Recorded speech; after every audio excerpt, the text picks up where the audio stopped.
Mari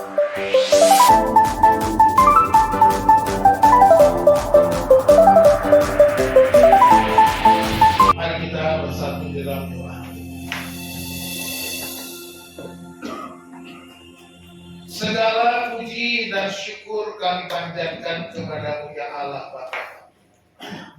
Bapa yang penuh kasih, Bapa pemelihara kami, Bapa yang pernah gagal dalam setiap rencana. Kami percaya Tuhan, kami ada dalam rencana Tuhan. Dan kami percaya dalam setiap perjalanan kami Engkau turun bekerja ya Tuhan. Dan Engkau akan melakukan kehendak-Mu dengan cara-Mu sendiri. Bahkan dengan cara-cara yang mustahil bagi kami. Tidak ada yang mustahil bagi Tuhan. Kami percaya dalam setiap pergumulan kami, Tuhan punya cara yang terbaik. Biarlah Tuhan pimpin langkah kami. Kami mau mendengarkan firman-Mu ya Tuhan. Kami beri hati kami. Kami beri telinga kami. Kami berikan seluruh jiwa kami untuk mendengarkan firman. Kami tolak segala kuasa-kuasa jahat yang mau mengganggu konsentrasi kami. Baik itu kuasa-kuasa kegelapan maupun kedagingan kami ya Tuhan. Keinginan-keinginan kami supaya tidak fokus kepada firman. Kami patahkan di dalam nama Yesus. Biarlah Engkau berfirman Tuhan, kami siap mendengar. Di dalam nama Tuhan Yesus Kristus kami berdoa dan bersyukur. Haleluya. Amin. Selamat pagi. Salam. Puji nama Tuhan. Saudara-saudara, hari ini kita belajar firman Tuhan dengan judul atau tema kita, hadapi masalah bersama Tuhan. Amin. Percaya atau tidak, saudara pasti akan hadapi masalah. Mau menolak atau tidak, saudara juga akan menghadapi masalah. Tapi kita harus hadapi masalah bersama siapa? Bersama Tuhan. Jangan dengan cara kita sendiri. Mari kita membaca firman Tuhan dari kitab 1 Samuel ya, pasal yang ke-30. Saya mau kita baca ayat 8 saja. Sebenarnya saya akan bahas seluruh kisahnya, tapi nanti saya ceritakan secara singkat. Ayat 8 menjadi dasar firman Tuhan kita untuk belajar bagaimana menghadapi masalah bersama dengan Tuhan. 1 Samuel 30 ayat 8, mari kita membaca bersama-sama. 2, 3. Kemudian bertanyalah Daud kepada Tuhan, katanya, haruskah aku mengejar gerombolan itu? Akan dapatkah mereka kususul? Dan dia berfirman kepadanya, kejarlah, sebab sesungguhnya engkau akan mendapat menyusul mereka dan melepaskan para tawanan. Amin. Kalau kita membaca pasal 30 ayat 1, kisahnya yaitu Daud dan pasukan-pasukannya ada sekitar 600 tentara. Baru saja berbalik pasal 29 itu mereka tidak berada di Filistin. Mereka ketika itu mau berperang membantu kerajaan Filistin. Ya. Waktu mau berperang, panglima-panglima tentara Filistin dalam pasal 29 itu diceritakan, mereka melihat Daud dan pasukannya, mereka tidak mau. Mereka bicara kepada raja supaya biar Daud itu pulang ke kampungnya. Dan akhirnya Daud pun disuruh oleh raja Filistin untuk pulang saja, karena panglima-panglima saya tidak mau kalian ikut perang. Akhirnya Daud pulang bersama 600 pasukan itu, dan mereka tiba di kampungnya yang bernama Ziklag. Waktu itu di sekitar Filistin juga, sebuah kota Ziklag atau sebuah kampung Ziklag namanya. Dan ketika mereka sampai di sana, ternyata kampungnya, desa itu sudah dijarah oleh orang-orang Amalek. Ya. Dan semua dibakar habis. Harta benda dijarah. Bahkan keluarga mereka pun dibawa jadi sebagai tawanan. Dan akhirnya pasukan-pasukan itu marah kepada Daud. Kecewa kepada Daud. Dan mereka mau melempari Daud itu pasal 6 dan 7. Pasal 6. Ayat 6, sorry. Ayat 6. Ayat 7 akhirnya dikatakan bahwa Daud menguatkan dan berdoa kepada Tuhan. Dan ayat 8 ini dia ada doanya kepada Tuhan. Dia bertanya kepada Tuhan, haruskah aku mengejar gerombolan itu agar dapatkah mereka aku susul? Dan ia berfirman kepada, kejarlah, sebab sesungguhnya engkau akan dapat menyusul mereka dan melepaskan para tawanan. Akhirnya Daud pun pergi menyusul atau mengejar musuh mereka yang sudah menawar keluarganya. Mereka mengejar dengan 600 tentara, tapi di perjalanan mereka tercapai 200 tentara merasa gak mau ikut berperang. Tinggal 400 walaupun berangkat dengan 400 tentara. Tetapi di perjalanan mereka bertemu dengan seorang tawanan orang Mesir. Dia tawanan dari orang Amalek. Dia tanya, dan waktu itu dia kelaparan, sakit-sakitan, lalu Daud merawatnya, memberi dia makan, dan kemudian ketika dia sudah segar, sudah sehat kembali, Daud bertanya, siapakah engkau? Aku ini orang Mesir, aku ini seorang budak dari orang-orang Amalek yang baru saja menyerang Ziklag, membakar habis kota Ziklag. Akhirnya Daud bertanya, maukah kamu membantu kami? Di mana mereka sekarang supaya kami juga bisa merebut keluarga kami, membawa pulang keluarga kami.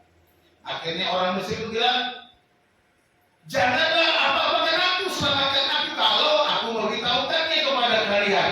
Ya, ada perjanjian. Akhirnya Daud dan 400 pasukan itu mengejar orang Amalek dan mereka menyerang orang Amalek dan berhasil mengalahkan orang Amalek dan kemudian membawa pulang harta benda jarahan dan juga kemudian keluarga mereka kembali pulang.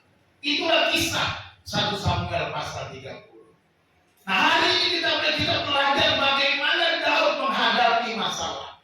Saya percaya Bapak Ibu Saudara dikasih Tuhan,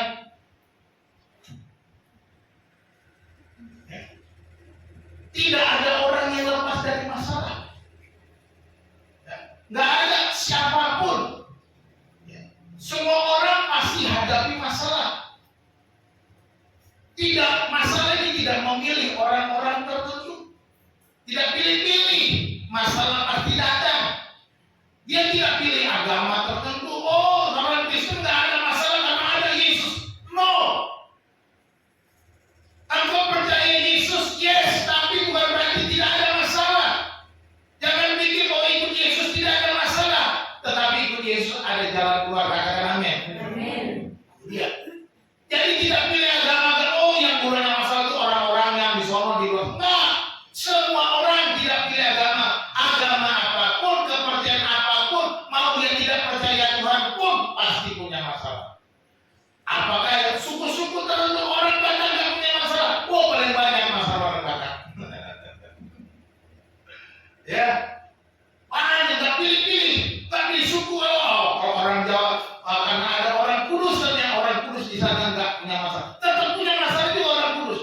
Mau orang Persia pun, walaupun orang Persia tetap punya masalah juga. Bukan cuma orang Tarutung, orang Bali kan orang Persia itu, dia orang Batak pasti ngerti maksud saya. Kalau saya bilang orang Kudus, bukan hanya orang Kudus, orang Jogja, orang Semarang juga kena masalah. Bukan orang Kudus juga kena masalah gitu ya. Ini nama-nama tempat. Ada kota di Sumatera namanya, di Batak itu namanya Korsea. Ya, kota Korsea, kota Baligi, kota Tarutung. Sama di Jawa ada kota Kudus, kota Pati, Semarang dan lain sebagainya. Semua pasti menghadapi masalah, tidak peduli suku apapun. Masalah ini tidak pilih-pilih. Ya hajar semua orang. Pasti hadapi masalah. Haleluya. Lalu bagaimana kita menghadapi masalah? Ini menjadi penting. Ada banyak orang punya masalah, dia lari dari masalah. Apakah lari dari masalah menyelesaikan masalah? Tidak. Lari dari masalah akan menimbulkan masalah baru. Ya. Ada juga yang masalah udah biarkan aja, biarin aja, lewatin aja. Ya, mungkin saudara, tapi saudara akan tertekan. Ya. Ada juga yang marah dan segera membalas, berbuat apa saja, pokoknya bagaimana supaya dia bisa mengatasi masalahnya dengan marah, membalas. Ada juga yang bersandar kepada Tuhan. bersandar kepada Tuhan. Daud hadapi masalah dalam situasi yang terjepit, dia tetap tenang. Daud menjadi orang yang menjadi teladan bagi kita. Bayangkan situasi itu, dia mau dilempari, keluarganya juga hilang, bukan cuma keluarga pasukannya, tetapi dia tetap tenang. Jadi mari kita belajar dari Daud untuk mengatasi situasi-situasi yang terjepit pada waktu kita hadapi masalah.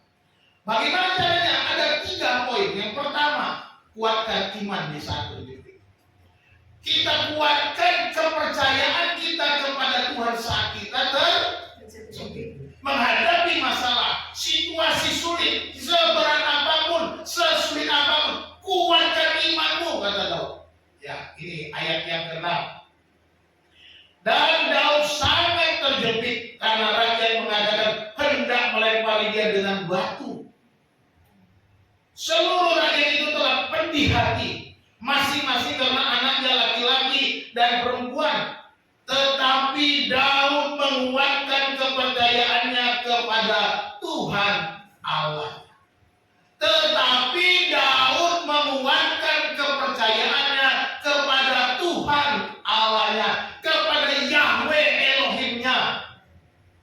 Daud menguatkan kepercayaannya bukan kepada yang lain. Daud bukan bersandar kepada dewa-dewa orang-orang Amalek, dewa-dewa orang Filistin, tetapi dia tetap setia percaya kepada Yahweh Elohimnya, Tuhan Allahnya. Bagaimana dengan kita? Ketika kita hadapi situasi sulit, apakah kita menguatkan iman kita atau kita lari? Bapak Ibu yang dikasihi Tuhan, saya coba mencari di Google bagaimana keadaan emosional seseorang saat terjepit. Saya belajar reaksi emosional. Yang pertama, terjadinya kecemasan antisipatif. Nah, ini secara emosional. Ini muncul rasa takut akan skenario terburuk yang belum tentu terjadi. Ini menciptakan perasaan menunggu bom waktu yang meledak. Ini namanya kecemasan antisipatif. Orang yang cemas secara menghadapi situasi sulit secara emosional, dia merasa, waduh bagaimana kalau tiba-tiba begini, dia membayangkan sesuatu yang akan ada bom meledak. Situasi yang lebih besar, lebih sulit, lebih ini terjadi secara emosi.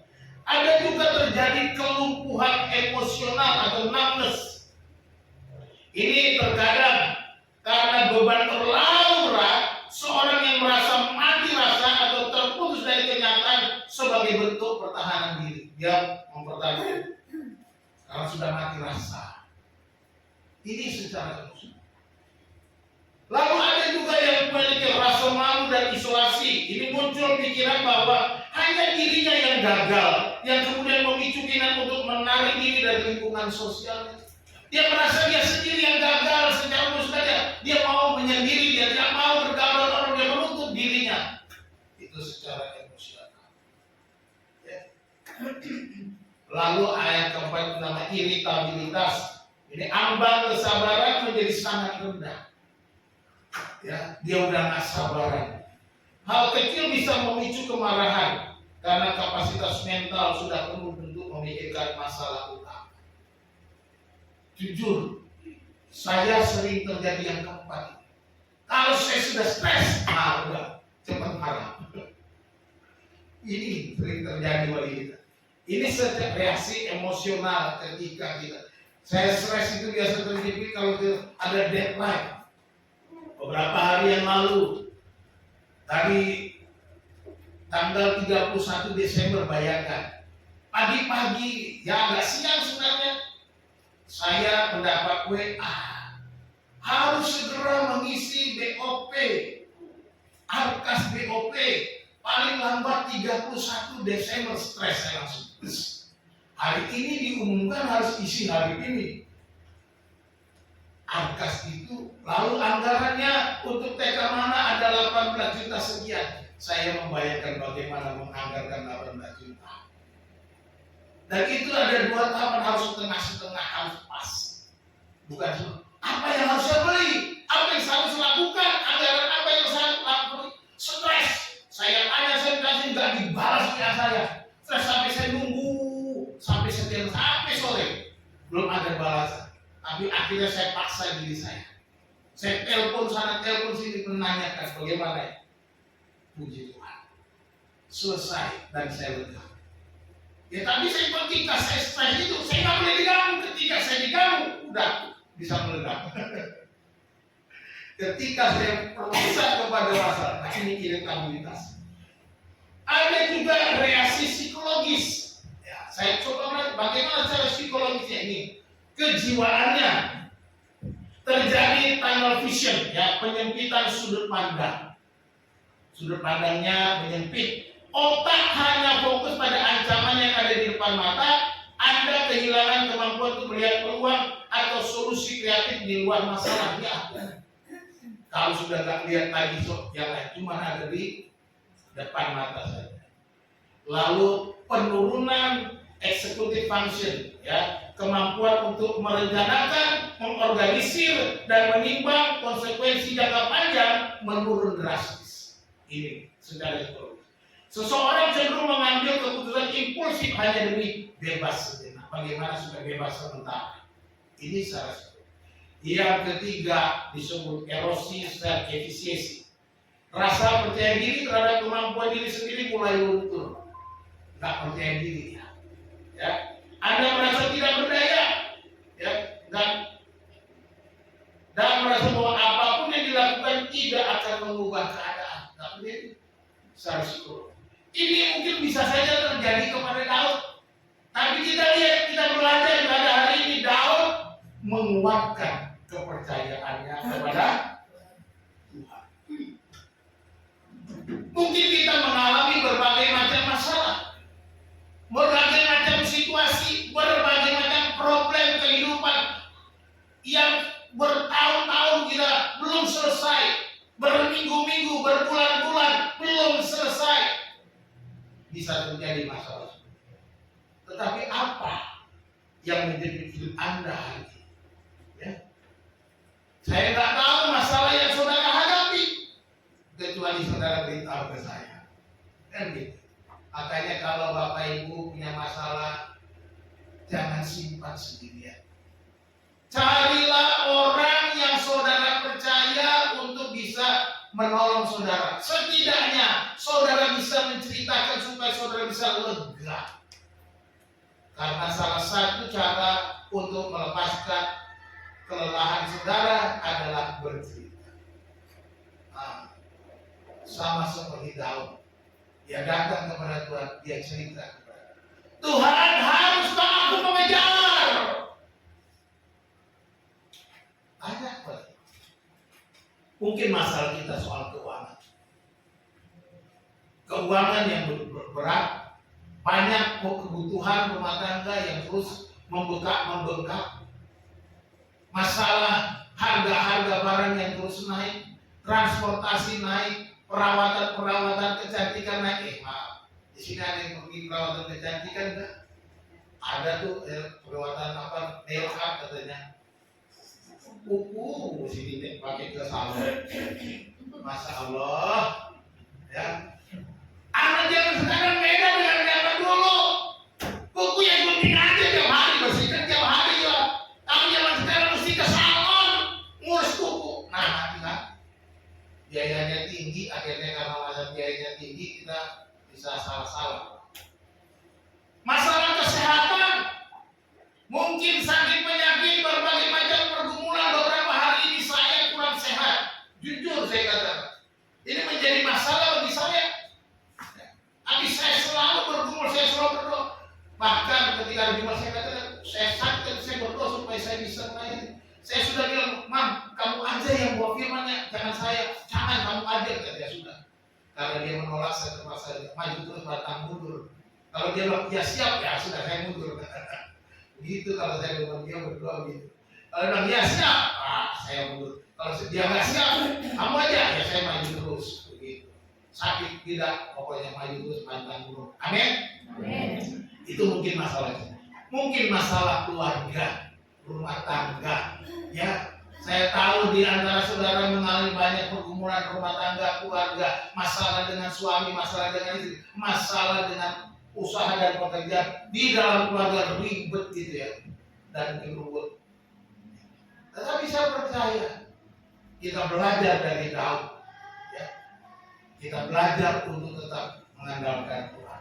Dan banyak persoalan-persoalan lain juga. Kita lihat bahwa Daud memilih untuk menguatkan iman. Dikatakan dan Daud menguatkan kepercayaannya kepada Tuhan Allah. Jelas di sini Daud menguatkan kepercayaannya. Itu pokoknya lain ya. Putus kepercayaannya ya itu jamak bunga. Kalau diketik begitu kurang space-nya ya. Puji Tuhan. Ini yang harus kita ingat, kita harus pelajari, kita harus tekuni bahwa kita harus menguatkan iman kita kepada Tuhan, bukan kepada dunia ini, bukan kepada orang yang tidak bisa dipercaya, bukan kepada orang-orang yang sembarangan, bukan kepada kekuatan kita sendiri juga, tetapi kita kuatkan iman kita dulu. Percaya kita kepada apa yang kita percaya. Kita percaya Tuhan selalu menolong kita, amin. Kita percaya Tuhan Maha Kuasa. Kita percaya Tuhan punya jalan keluar. Kita percaya Tuhan akan mampu mengatasi masalah. Kita percaya Tuhan kita tahu apa yang kita perlukan. Kita percaya bahwa hidup kita bisa diubah oleh Tuhan. Ketika itu kita kuatkan iman kita, maka kita pasti datang kepada Tuhan. Kuatkan kepercayaan, jangan kepada yang lain. Hari ini kita belajar bagaimana kita menghadapi masalah. Kita kuatkan iman di saat berhenti. Iman kita dulu, teguhkan dulu, supaya kita terus bisa berhenti. Selanjutnya baru kita mencari Tuhan di saat yang berhenti.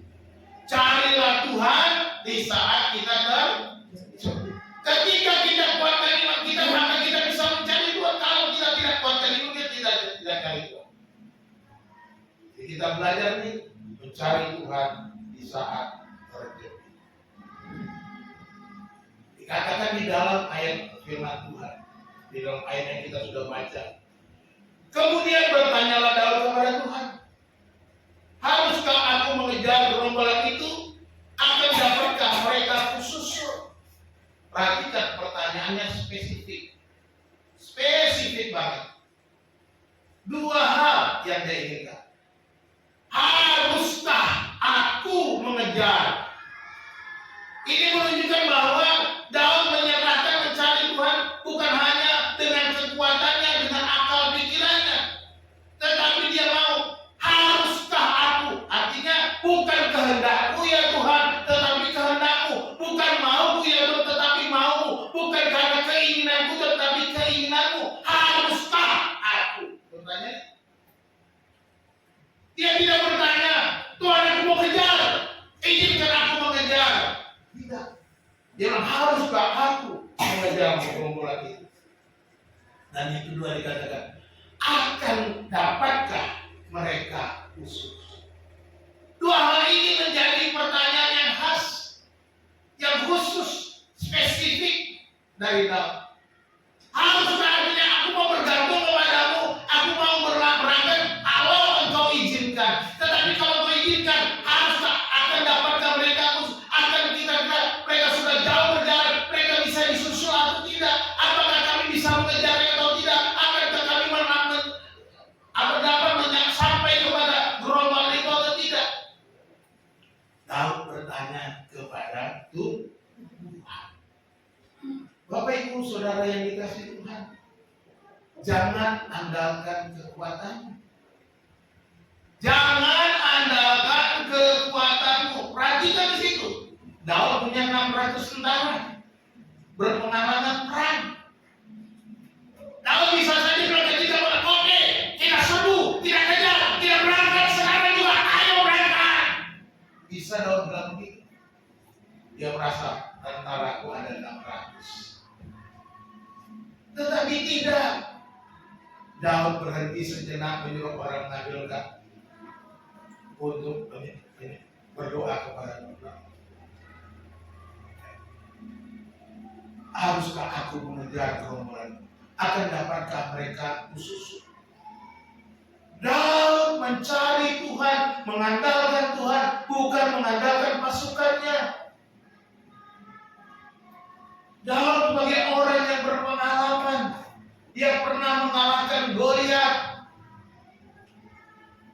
Raksasa orang Filistin itu dikalahkan oleh Daud yang kecil hanya dengan alih-alih.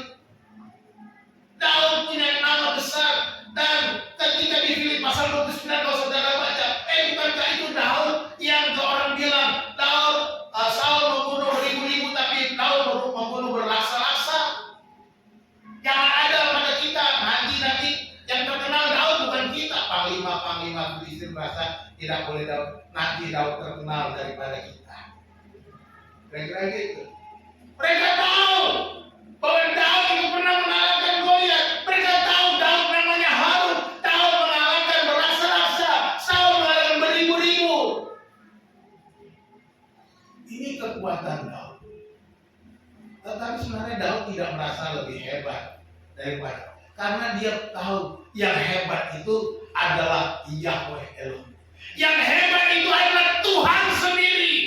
Jadi jangan bersandar kepada kekuatanmu. Yang hebat bukan kamu, yang pintar bukan kamu, yang luar biasa bukan kamu, tetapi Tuhan yang memberikan kamu hikmat, yang memberikan kau kepandaian, memberikan kau kekuatan, memberikan kau kekayaan. Dia yang memberikan segala. Dialah yang maha besar, Dialah yang maha kuat, Dialah yang mampu mengatasi masalahmu, bukan kau. Ini yang Daud percaya, itu sebabnya dia mau mencari Tuhan. Daud akhirnya dia berperang dengan 400 orang pasukan. Artinya Daud percaya hal-hal yang mustahil. Daud tidak takut walaupun pasukannya berkurang, sebab dia mengandalkan kekuatan Tuhan. Daud tidak takut pasukannya sedikit melawan orang Amalek, karena dia percaya dia berangkat atas nama Tuhan. Dia pergi menyusul oleh karena dia sudah minta kepada Tuhan, haruskah aku menyusul mereka? Dapatkah mereka aku susul? Tuhan bilang segera pergi susul. Daud bergerak. Jadi kita harus ingat bahwa jangan andalkan kekuatanmu. Kenapa? Janji firman Tuhan dalam Yeremia 17 ayat 5 dan 6. Beginilah firman Tuhan, terkutuklah orang yang mengandalkan manusia, yang mengandalkan kekuatannya sendiri, dan yang hatinya menjauh daripada Tuhan. Jangan jauh hatimu dari Tuhan. Jangan andalkan kekuatanmu sendiri. Jangan andalkan manusia, tetapi andalkan Tuhan. Daud tidak mengandalkan pasukan, tidak mengandalkan kekuatan. Dia bertanya, ia akan seperti semak bulus di padang belantara. Ia tidak akan mengalami datangnya keadaan baik. Ia akan tinggal di tanah angus di padang gurun, di negeri padang asin yang tidak berpenduduk. Ketika engkau hidup dengan kekuatanmu, mungkin engkau merasa nyaman, mungkin engkau merasa, tetapi Tuhan melihat engkau sedang berada di padang gurun yang tandus. Engkau akan merasakan kehampaan, kau akan merasakan kesepian, kau akan merasakan kehilangan orang-orang yang kau kasih, kehilangan sahabat-sahabat. Sekalipun engkau ada dalam keadaan yang merasa nyaman-nyaman, tetapi akan ada kekosongan dalam hidup. Ini firman Tuhan. Tetapi dalam ayat yang 7 dan 8 menjadi kekuatan bagi kita. Diberkatilah orang yang mengandalkan Tuhan, yang menaruh harapannya kepada Tuhan. Ia akan seperti pohon yang ditanam di tepi air, yang merambaikan akar-akarnya ke tepi batang air, dan yang tidak mengalami datangnya panas terik, yang daunnya tetap hijau, yang tidak khawatir dalam tahun kering, dan yang tidak berhenti menghasilkan. Engkau akan berbuah. Engkau akan berbuah, artinya bukan hanya engkau bermanfaat bagi dirimu, tetapi engkau bermanfaat bagi orang lain.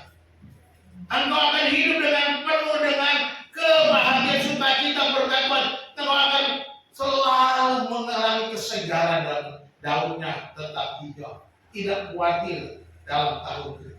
Tidak khawatir tahun ini, tahun 2026 kata, oh menurut para ahli bilang begini, 2026 ini akan mengalami begini krisis.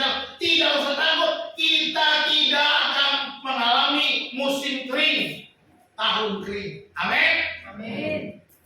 Ini harus kita ingat, tapi andalkan Tuhan. Orang-orang yang mengandalkan Tuhan, orang-orang yang menaruh harapannya pada Tuhan, kita sudah belajar minggu lalu. Kita ada dalam pikiran Tuhan, dalam perancangan. Andalkan Tuhan. Sudah dikasih Tuhan. Bagaimana? Ketika kita terjepit, apakah kita cari Tuhan? Atau cari tetangga? Atau cari pegadaian yang katanya mengatasi masalah tanpa masalah? Bukan pegadaian kan? Moyangnya begitu. Mengatasi masalah tanpa masalah.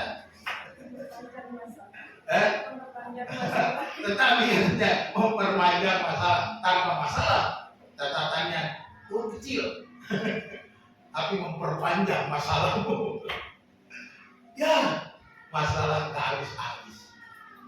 Tetapi carilah Tuhan. Seperti Daud. Jangan menurut kehendakmu, tapi bertanyalah menurut kehendak Tuhan. Apa maumu Tuhan? Apa rancanganmu Tuhan? Apa yang kau kehendaki? Inilah yang kita cari. Bukan Tuhan aku mau begini, Tuhan aku mau begitu, Tuhan aku mau kaya raya tahun 2020. Banyak saya baca di medsos. Resolusi 2020 kaya raya, menikah dan lain sebagainya. Ada yang begitu. Punya mobil baru, punya rumah baru. Ada juga yang bilang mau punya istri baru. Hati-hati. Resolusinya jangan ngaco. Mau kaya raya boleh. Saya nggak larang saudara mau kaya raya. Tetapi cari Tuhan itu paling penting. Saya mau hidup dalam Tuhan, lebih dekat dengan Tuhan tahun 2026. Itu aja. Ketika saudara punya resolusi seperti semuanya berkatnya mengalir. Saya sudah katakan berkat itu bonus. Berkat itu bonus. Ketika kita dekat dengan seperti firman Tuhan, engkau seperti pohon yang ditanam di tepi aliran air. Itu yang harus kita. Ditanam di tepi aliran, ditanam di tepi air, merambatkan akar-akarnya ke tepi batang air, dan yang tidak mengalami datangnya panas terik, yang daunnya tetap hijau, yang tidak khawatir dalam tahun kering, dan yang tidak pernah berhenti berbuah. Inilah orang-orang yang mengandalkan. Seperti Daud, menguatkan imannya kepada Tuhan. Mencari Tuhan saat itu. Ini yang Daud lakukan. Dua hal. Tapi yang ketiga, dia mau mendengarkan Tuhan saat itu. Ketaatan. Mendengarkan ini berbicara tentang ketaatan.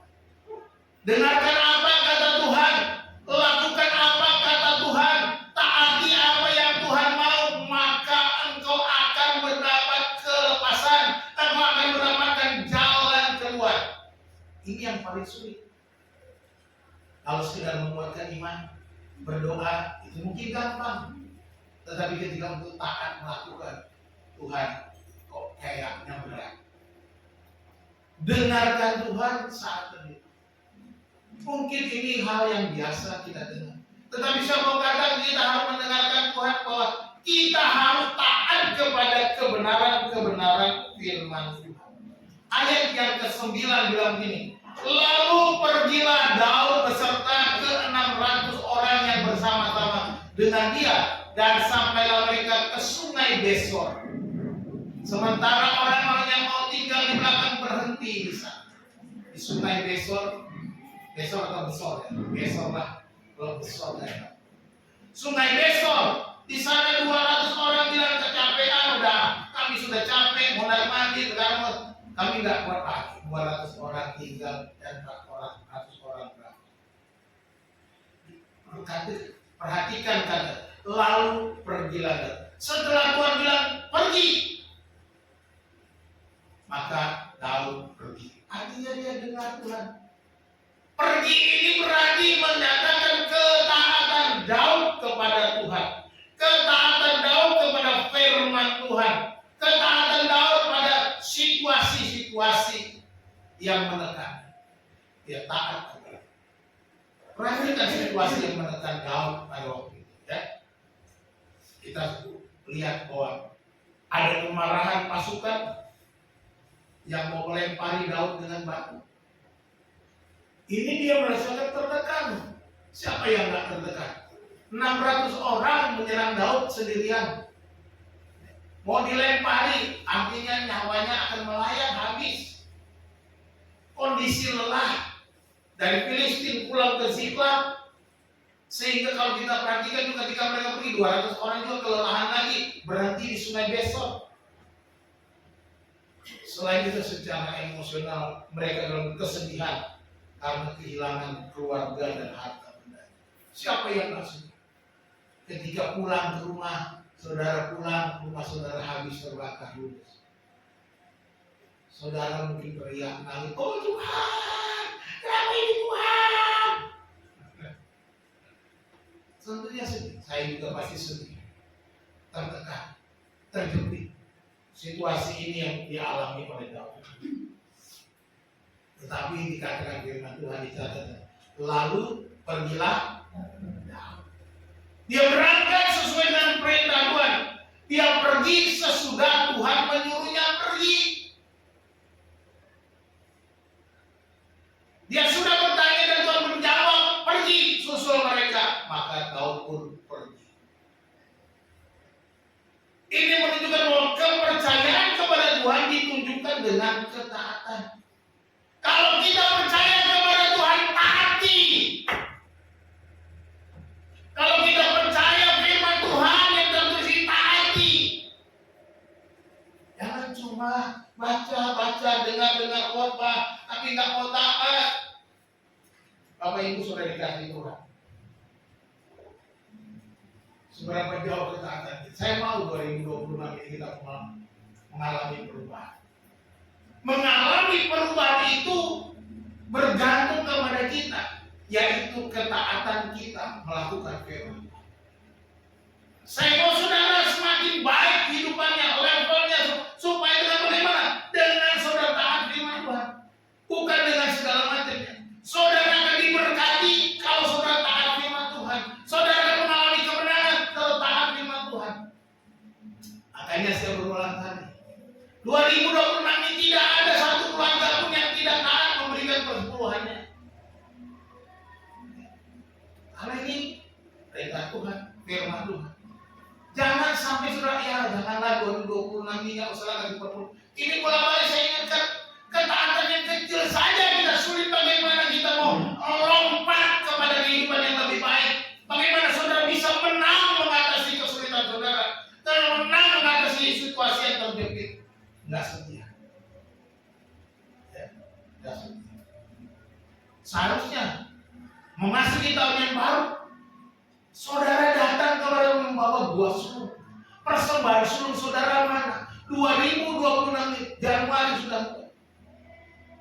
Saya sudah ingatkan akhir tahun kemarin, bawa persembahan sulung. Persembahan sulung harus dibawa kepada persembahan sebagai persembahan. Ini pun persembahan pertamaku di 2026. Saudara bisa beli apa saja ini dari hati. Tidak perlu saudara berpikir, wah bagaimana, tapi saya mau pikir, sarankan, berikan yang paling baik. Namanya juga persembahan pertama, persembahan. Bukan persembahan biasa, kebaktian ini. Ada persembahan khusus. Bangsa Islam melihat buat mereka persembahan sulung di tahun yang baru. Ini ketaatan, tapi kita seringkali lalai untuk taat. Seringkali kita abai untuk taat. Tapi kita ingin berkatnya lebih banyak. Kita ingin selalu diberkati lebih banyak, tapi kita tidak pernah. Jadi kepercayaan kepada Tuhan harus ditunjukkan dengan ketaatan.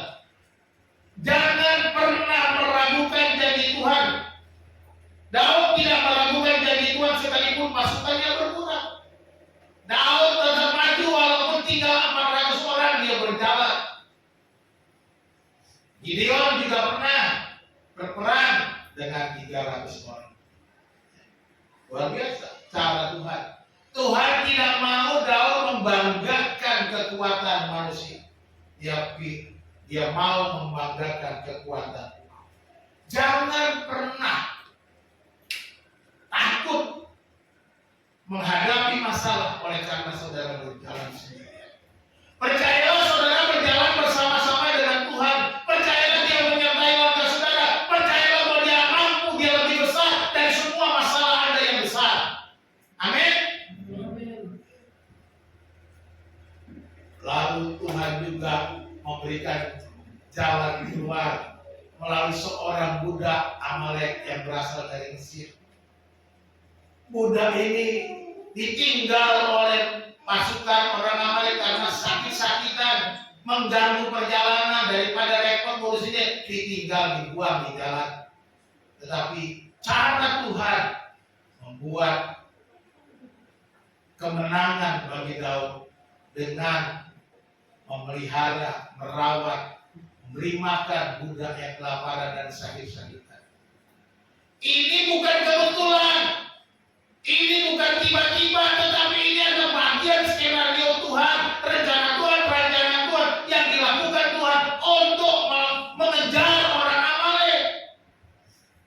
Ini cara Tuhan. Jadi saudaraku yang dikasih Tuhan, jangan takut berjalan sendirian, karena Tuhan punya berbagai macam cara untuk mengatasi masalah. Katakan amin. Dia punya cara yang ajaib. Dia punya cara yang tidak pernah kita pikirkan sebelumnya. Ini yang beda. Jadi Tuhan memberikan jalan keluar dengan cara yang ajaib. Bapak Ibu yang dikasih Tuhan, janganlah pernah meragukan firman Tuhan. Jangan pernah meragukan firman. Apa yang tertulis dalam firman Tuhan, apa yang tertulis dalam Alkitab yang saudara punya, yang saudara baca tiap hari, yang saudara tiap hari renungkan, saudaraku jangan ragu, tetapi lakukan. Daud mendengarkan firman Tuhan dengan ketaatan. Mendengarkan itu artinya taat, bukan mendengarkan cuma dengar di telinga, tapi dia melakukannya. Itulah namanya mendengarkan firman Tuhan.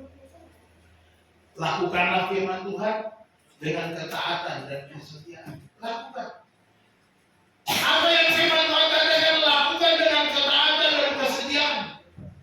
Kita belajar Tuhan punya cara yang ajaib dalam memberikan jalan keluar. Tidak ada yang terlalu sulit bagi Tuhan. Tidak ada persoalan yang tidak dapat diatasi oleh Tuhan. Dia sanggup memberikan engkau jalan keluar. Amin. Kasih Tuhan itu tak pernah berubah kepada setiap anak. Hari ini saya mau ingatkan kepada saudara bahwa kasih Tuhan tidak pernah berubah kepada saudara. Sekalipun 2025 saudara pernah gagal, tetapi kasihnya tidak berubah. Ketika saudara datang kepada Dia, ketika saudara bersurat kepada Dia, ketika saudara bertanya kepada Dia, ketika saudara menaati firman-Nya, Dia tetap memberkati saudara. Dia tidak berubah. Kasihnya tidak berubah. Dia akan bilang ke orang, ngapain lu datang ke gue? Lu kemarin gak mau, lu kemarin cuek-cuek, lu kemarin gak mau baca firman, lu kemarin malas ke gereja, lu begini-begini tahun 2020. Ngapain lu sekarang sosok baik? Tuhan gak pernah begitu. Tuhan akan datang menghampiri saudara, memeluk saudara, mencium saudara, dan berkata, selamat datang anak. Engkau yang sudah mati, sudah hidup kembali. Dan Dia berkata kepada hamba-hambanya, berikan dia pakaian yang terbaik, berikan dia cincin materai terbaik, berikan dia yang terbaik, karena kita tidak akan pernah kehilangan kasih. Ini yang Dia Tuhan. Jadi jangan ragukan firman Tuhan. Apabila engkau melakukan kesalahan di masa lalu, bertobat. Bertobat supaya Tuhan pulihkan. Bertobat. Tidak ada jalan lain. Bertobat itu artinya berbalik 180 derajat, bukan 360 derajat. Kalau 360 derajat saudara balik lagi. Tapi 180. Saudara berbalik dari hidup lama kepada hidup baru, dari dunia kepada Tuhan. Ini saja. Berbalik 180. Itu namanya bertobat. Bukan balik dari dunia ke kepada dunia. Sama juga bohong. Ya. Jangan berhutang. Jadi jangan pernah meragukan firman. Kita belajar hari ini 3 hal. Bagaimana kita menghadapi masalah bersama dengan Tuhan. Yang pertama, apa yang kita lakukan? Kuatkan iman saat kita berdiri. Apapun masalahmu, sebesar apapun itu, kuatkan iman. Teguhkan kepercayaanmu dulu. Bahwa aku percaya Tuhan Maha Kuasa, aku percaya Tuhan menjaga, aku percaya Tuhan sanggup mengatasi masalah. Itu kuatkan. Tenangkanlah diri dan kuatkan kepercayaan kepada Tuhan. Tenangkan diri, tenang. Jangan emosional, jangan marah-marah, jangan putus asa, jangan merasa saudara mengalami sendirian. Banyak orang juga mengalami kesulitan. Jangan merasa saudara tidak ada yang menolong. Tuhan mau dan sanggup menolong saudara. Amin. Yang kedua, menghadapi masalah bersama Tuhan, apa yang harus kita lakukan? Mencari Tuhan, berseru kepada Tuhan, berdoa kepada Tuhan, bertanya kepada Tuhan, mintalah pertolongan Tuhan. Ya, seperti Daud, dia berdoa. Artinya kita harus bersandar kepada Tuhan dalam doa dan firman. Kita harus bersandar dalam doa dan firman Tuhan. Jangan bersandar kepada kekuatanmu, jangan bersandar kepada hartamu, jangan bersandar kepada orang tuamu, jangan bersandar kepada siapapun saudaramu, pejabat-pejabat sekalipun. Jangan. Yang pertama kita cari Tuhan. Tuhan bisa memimpin kita. Pergilah temuin si A, si B, si C. Pergilah aku menyertai langkah. Tuhan punya banyak cara. Jadi jangan kita mengandalkan Tuhan. Hadapi masalah bersama Tuhan, kita harap apa yang ketiga? Apa? Taat, mendengarkan firman Tuhan dengan setia. Dengarkan Tuhan saat terjepit. Dengarkan suara Tuhan. Taati apa yang Tuhan mau, taati apa yang Tuhan katakan, taati firman Tuhan, lakukanlah apa yang menjadi kehendak Tuhan sesuai firman-Nya. Lakukan ini, taati, lakukan segala kehendak Tuhan sesuai firman-Nya. Inilah cara untuk menghadapi masalah bersama dengan Tuhan. Jangan andalkan kekuatanmu, saudara yang dikasih Tuhan. Anda sudah baca dari Yeremia 17 ayat 5 sampai 8. Kita harus andalkan Tuhan. Taat. Apa kata firman Tuhan? Mari kita setia lakukan firman Tuhan. Saya percaya ketika kita setia, pasti ada bonusnya. Tuhan nggak pernah bohong. Tuhan nggak pernah merasa berhutang kepada kita. Dia tidak mau dia merasa berhutang kepada kita. Dia akan lakukan bagiannya. Dia akan lakukan apa yang menjadi janji-janjinya. Hanya kita tinggal lakukan kesetiaan kita. Saya mau kutip satu pernyataan dari Dr. Billy Graham. Dia bilang gini, penderitaan adalah bagian dari kondisi manusia. Dan hal itu datang kepada semua kita.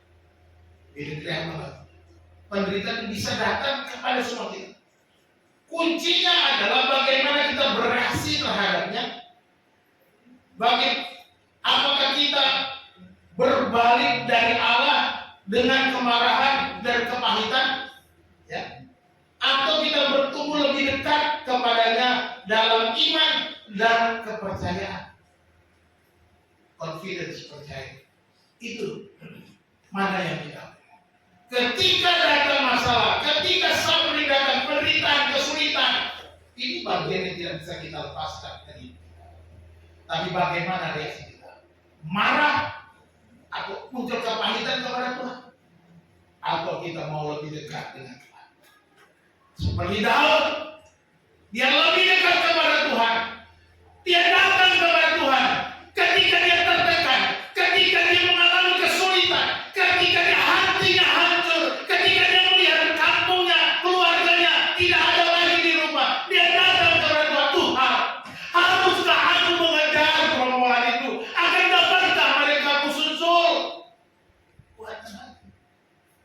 ada jalan lain. Masalah saya juga mengalami masalah, tapi saya berusaha mengeluarkan. Kadang-kadang kalau Tuhan mulai lemah, saya juga tolonglah, kamu jangan lemah. Kalau kamu lemah, aku ikut lemah. Mari kita kuat. Saya selalu bilang, karena dia istri. Saya bilang, kalau engkau lemah, saya juga ikut lemah. Bukan berarti saya tenang-tenang, saya tidak memikirkan semua itu. Saya pikirkan, tapi saya menguatkan. Saat kita berjalan bersama, jangan engkau melemahkan. Saya berusaha lebih dekatlah kepada Tuhan. Lebih dekat lagi kepada Tuhan. Supaya engkau mengalami kemenangan lepas dari masalah. Tuhan Yesus memberkati saudara. Mari kita berdoa. Bapa, terima kasih untuk firman. Terima kasih kami boleh belajar dari Daud ya Tuhan. Kami percaya Tuhan mengasihi Daud, dia orang yang bukan yang sempurna. Dia pernah gagal, tetapi kami percaya Tuhan mengasihinya. Dia tetap mengandalkan Tuhan di dalam setiap pergumulannya. Dia tetap menjadikan Tuhan nomor satu dalam hidupnya.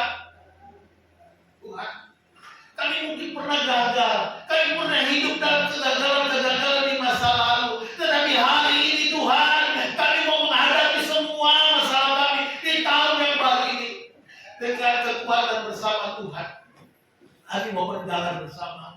Bapa, berkati umat-Mu Tuhan, tuntun langkah mereka, berikan mereka kekuatan, berikan mereka kemenangan, berikan mereka iman yang kokoh seperti karang yang teguh ya Tuhan.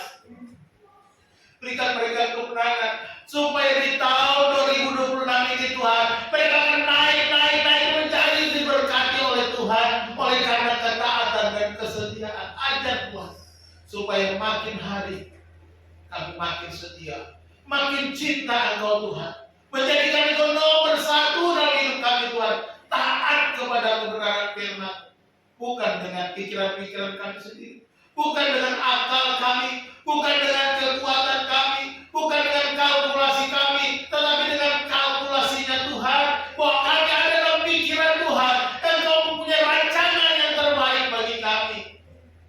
Terima kasih Bapak. Pagi hari ini Tuhan, pulihkan umat-Mu. Kalau ada yang mau, Engkau katakan kepada umat-Mu Tuhan, biar Engkau berbicara secara pribadi kepada mereka. Berbicara di dalam hati mereka, nyatakan kebenaran-Mu, nyatakan firman-Mu. Aku percaya Engkau dapat berbicara pribadi-pribadi Tuhan. Aku percaya Engkau berkuasa berbicara kepada setiap jiwa-jiwa yang ada pada pagi hari ini. Dan hari ini Tuhan, aku mau supaya Tuhan sendiri tolong kami. Sebab kami tidak mampu dengan kekuatan kami. Terima kasih Bapa. Terima kasih Tuhan. Hamba mau berhenti bicara ya Tuhan. Kami mau Roh yang Kudus terus berbicara kepada kami. Kami mau Engkau terus berbicara kepada kami Tuhan, supaya langkah kami dapat kuat berdiri di dalam setiap masalah yang kami hadapi. Terima kasih Bapa. Terima kasih Roh Kudus. Bagi-Mu segala pujian dan kemuliaan. Dalam nama Tuhan Yesus kami serahkan roh kami. Haleluya.